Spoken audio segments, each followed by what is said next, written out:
It's Wednesday, March the 23rd. Lake level is right at 9:15 and a half. Water temperature's actually cooled down a little bit, but it's starting to come back up. We had several cold nights, and water temperature got back down into the low 50s, even a few places 49 degrees. But it seems to be back up in the mid 50s, and it should continue to warm up. I think we've got 1 or 2 more cold nights in the weather forecast. It's going to be pretty nice. I know I talked about seeing some fish on beds about a week and a half ago, and I thought with this full moon coming up, we'd have quite a few more fish move in. Well, Mother Nature changed that, cooled it back down. So, it's going to be about normal. Usually right around the 1st of April, we've got a lot of fish coming in to bed, to spawn, and they'll be spawning until mid-March. So, originally we thought maybe it was going to be early this year, but the weather coming in kind of changed that. But, the bite's been pretty good. This past tournament, there was in one of the tournaments, a guy caught one just under 10 pounds. I think it weighed like 9, 11, several 7-pounders. So the big girls are starting to show up quite a bit. And a lot of the bite, for pretty much for all winter long, I've been talking about you need to be in the creeks, fishing the secondary points. The further back in the creeks you can go. Now, there's still a lot of fish back there. I think what's been going on is those are fish that have been back in there all winter that are moving up, staging the spawn. But the last few days, I've finally got a lot more fish out on the main lake, on main lake points, little swings. And I think what's happening is a lot of them fish that have been out there deep all winter finally starting to move, which is going to be great because once they start coming in on them main lake points, some of them will work back into the creeks. But for the next 2 months, we'll have fish kind of on the same points because once they move in and spawn, there'll be more coming in behind them. Then when they get done spawning, a lot of them same fish will come back out to them points and start to rest. So with that main lake bite starting to pick up, and the water clarity is also clearing up pretty good. The dam had the clearest water, but they moved quite a bit of water the last week or so, and a lot of the stain that was in Kimberling City seemed to have moved down towards the dam, and the White River, Campbell Point, Baxter seems to be clearing up quite a bit. Still got a green color to it, but a lot of places you got 2 to 4 feet of visibility. And what that's doing, especially with the main lake fish starting to bite, it's opening up a little bit more things you can throw. The jerkbait bite's getting a little bit better. We're catching a few fish swimming a grub. Still catching a lot of fish on crankbaits and spinnerbaits. Now, the spinnerbait that I've been throwing, at the end of the video, we'll zoom in and I'll show you all the baits close up so that we don't have to keep zooming in and out. But, I was catching a lot of fish on a single blade or a double Colorado blade, but with the water clearing up, I've been going to a tandem willow, just a half-ounce War Eagle, 1 gold, 1 nickel, and it's a purple and white with a few strands of chartreuse. And I also got a pretty neat little trailer hook on there that owner's making, and I'll show you a close-up on that in a minute. I've got to talk a little bit about this rod.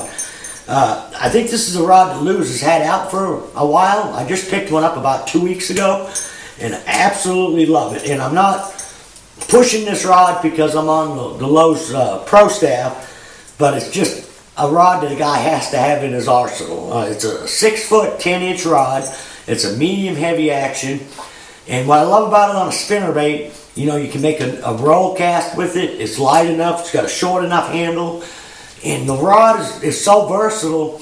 I think if a guy's only got 5 or 6 rods, this is one of the rods he has to have. You can throw a square bill bait with it. I think it's probably a little stiff for a wiggle wart, but I do know some guys, fishing a wiggle wart on it. But myself, I think it's a little stiff. But it's going to be great for a little finesse jig. The thing that's great about the rod, like I say, if you're fishing in somebody else's boat, a lot of times instead of taking 7 or 8 rods, or if you only have 5 rods, it's so versatile. You can throw jig, square bill, spinnerbait, buzzbait, topwater. If you get a chance, check it out. It's actually called, on the handle, you'll see where it says 1/4 ounce to 1/2 ounce buzzbaits and spinnerbaits. But I think the rod is built that you can throw so many more type baits on it. I'm fortunate enough, I do this for a living. I have a lot of rods. I have special rods for crankbaits, special for topwaters, but this is a rod that I think I can throw half the lures I throw daily, I can throw on this rod. So if you get a chance, check it out. Now, a lot of the baits, the crankbaits, a lot of the same stuff that we've been throwing. I've been throwing a rock crawler quite a bit. This is a V38 wiggle wart. Also been calling the one, I think it's a 37, it's a brown crawdad.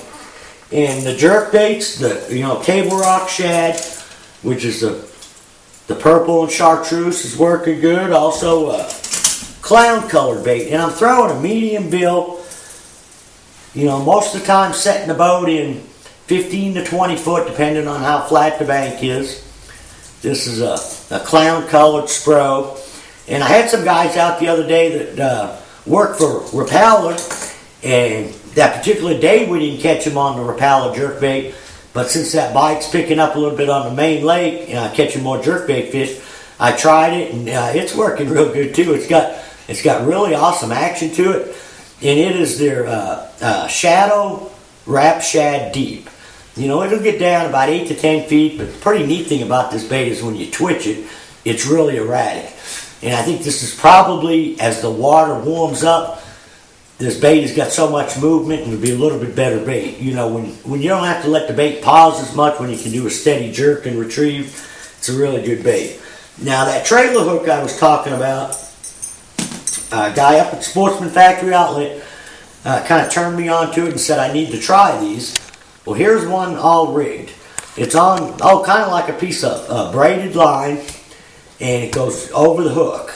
And here's one here before you hook it, but you basically take and just put this loop over the hook. Over the hook.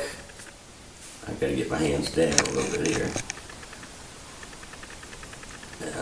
It's usually a little easier than this. I'm just making it look a little harder. Okay, there it goes. You put a loop in it like that. Then you take and you put that there right over the shank of the hook and tighten it up. Just got to make sure the hook is pointed the right way. What's really good about this, if I want to use a swim bait trailer, I can just pop the trailer hook off, put the swim bait on, then put the trailer hook back on. And I don't run two like this. I was just showing you how I put it on. But I find that, a lot of times when you use the other type trailer hooks, they're a little too rigid, and sometimes a little piece of plastic gets the hook hung up. This thing just kind of flops around real nice, but it trails real good with the bait. And I'm finding that coming over logs and through brush, I'm not having as much hang-ups as I normally would. It depends how the fish are biting a spinnerbait. If they're biting it really good, you don't need a trailer. But right now, a lot of the fish are still pretty lethargic. They're not just crushing it. You're kind of short striking it sometime, and about half the fish I'm catching on that trailer hook. So, till next week, good luck, good fishing.